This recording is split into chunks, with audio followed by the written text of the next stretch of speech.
ଶୀତ ଦିନରେ ତ ପାଳଙ୍ଗର ଚାହିଦା ବେଶୀ ହେଇଥାଏ। ସେଥିପାଇଁ ଆମ ବାଡ଼ିରେ ବହୁତ ସାରା ପାଳଙ୍ଗ ହେଇଛି।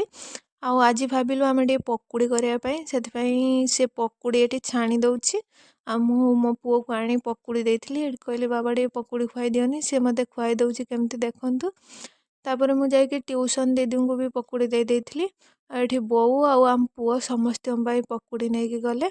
ତାପରେ ଆମର ଆଜି ହେବ ପୁରୀ ଆଉ ତା ସହିତ କାବୁଲ ଚଣା ଆଳୁର ଗୋଟେ ତରକାରୀ ହେବ।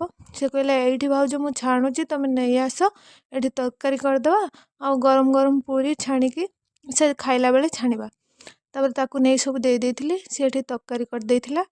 ମୁଁ ଏଠି ଅଟା ଚକୁଡ଼ି ନେଇଥିଲି। ତାପରେ ଅଟା ଆଉ ଚକୁଡ଼ି ମୁଁ କିଛି ସମୟ ପାଇଁ ରଖିଦେଲି।